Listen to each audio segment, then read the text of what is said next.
Good morning everybody, welcome to, I think it's called Point Impossible, which is a beach just outside of Torquay. If you've been watching the channel for a while, first of all, why? Second of all, I was here probably 3 or 4 months ago. I think it was like the second or third video I ever did, where I went in this old war bunker thing, which is just behind you here, and had a bit of wander further down the river. Today I'm finally here with a chance to get a shot that I've been wanting to get for a long time, which is, you can sort of see just out behind me here.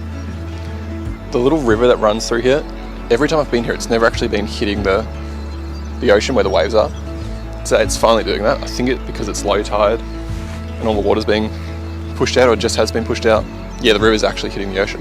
So I'm hoping, as you can see behind me, is to get a shot where that S-curve of the stream is sort of meandering through, leading up towards the waves and then being lit up by that sunrise behind me, hopefully. Just got to figure out how to get the shot and we'll see how we go. So let's do it.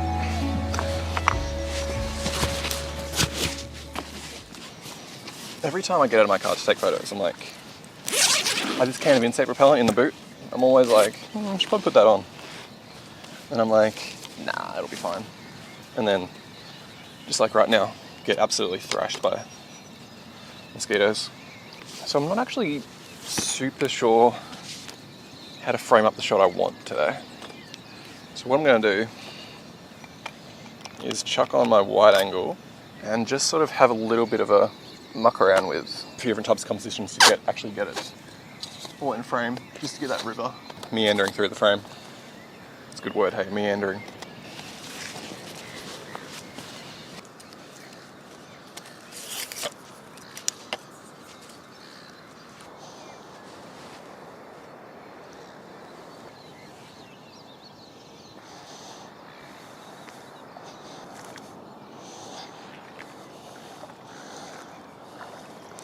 So I haven't quite got the lines in the stream that I was hoping for, but I've still got them a little bit, especially towards the back of the frame, which is good compositionally at leading us up through the shot. So what I've done is just found these rocks in the water here. I'm going to use those as sort of my foreground interest. And then the reflections here are crazy right now as the sun's starting to pop through. Freaking mosquitoes. And then, because it's still quite dark, I'm just using my polarizer to take the glare off, and then doing shutter speeds of 2 seconds or so. Oh no, my boots aren't waterproof anymore.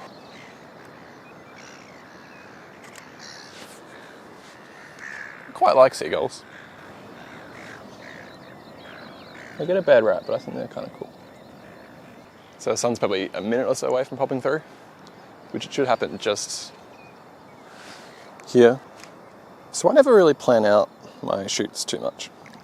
If you've watched my previous videos, you're probably like, yeah, we know. And I feel like that's kind of for 2 reasons. The first one is laziness. I think the main reason is I just like to sort of chance it, to be honest. I do have a quick look at the forecast usually, but that's mostly to see what time the sun's coming up or going down. And then every now and then I might check the tide, but I don't look at clouds really. I don't look at locations too much. Sometimes, like this morning, I sort of just got up and ended up here. I usually just sort of go with the flow and see where I end up, which is good and bad. It's good because, I don't know, it keeps things fresh, usually. And I never really know what I'm expecting. A swan just flew over. But it's also bad because I find myself going to the same spots usually, because it's sort of hard to go to a new place if you don't look up what that new place could be ahead of time, which going to new places is definitely something I need to start doing more, because I feel like I'm recycling the same 3 or 4 locations recently. There's not really a point to what I'm saying here, or a lesson or anything, it's just sort of waffling, but yeah, I don't plan out things too much.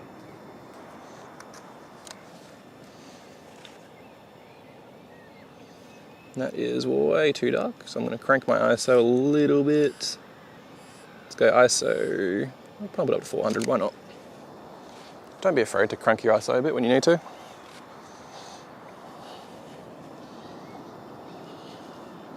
I think a lot of photo people, at least that I see, are scared of like having a little bit of grain in their shot from having a higher ISO. But I think if you need to do it to get a decent photo, definitely don't be scared of, you know, cranking that ISO a little bit or getting a little bit of noise in there. I'd rather have a good composition and a little bit of noise than a crap composition and a perfectly technically sound photo with no noise or grain or anything like that. That's just me though. What do I know? Alright, let's take a look at these and go for a bit more of a walk while the light's still good.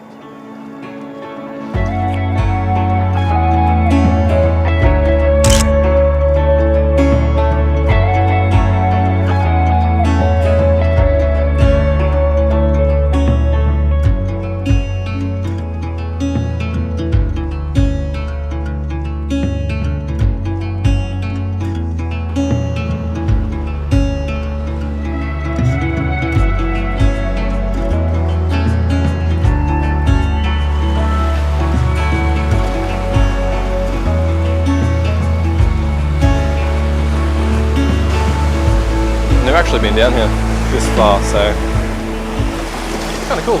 Awesome, like jagged rocks and other non-jagged rocks.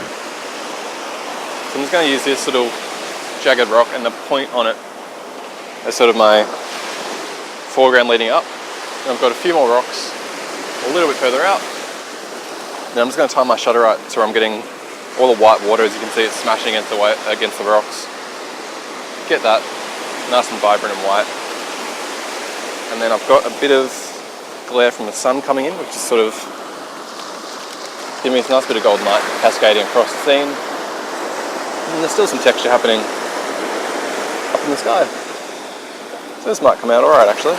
Well, so in terms of like settings for this kind of shot, I want to have a short or a longish exposure, but nothing too crazy. I want to have basically enough to get a bit of that texture happening in the white water, to where it's not super crisp or anything,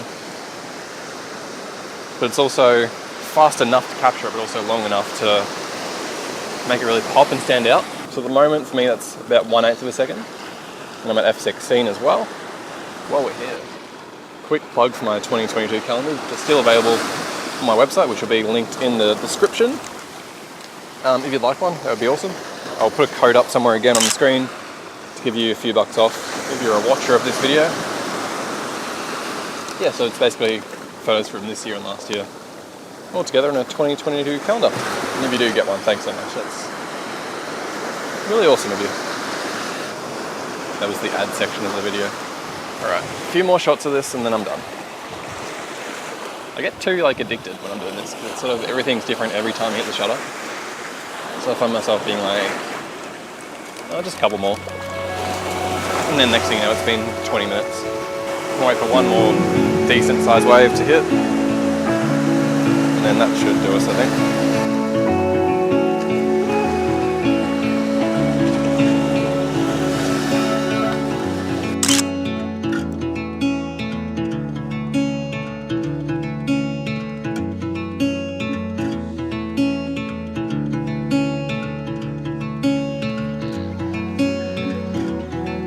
I turned around from that shot and suddenly the beach was super busy, so I've had to walk right down to pretty much the car park to film this outro because I'm too self-conscious to talk to a camera in front of people. Yeah, so I'm gonna wrap up from there, guys, and head on back to the car and get out of here. I think the morning turned out pretty well. A few decent shots that I was happy with, and yeah, it's just good to be out, I guess. As always, thanks heaps for coming and joining me on this one. Yeah, hopefully I can get a new video out pretty soon after this one, trying to be more consistent. I feel like I say that every time and then it's like 3 weeks in between. But yeah, hopefully I can be a bit more consistent and get more and more of these out. So thank you for joining me, and hopefully I'll see you again on the next one. Thanks heaps, guys. Take it easy.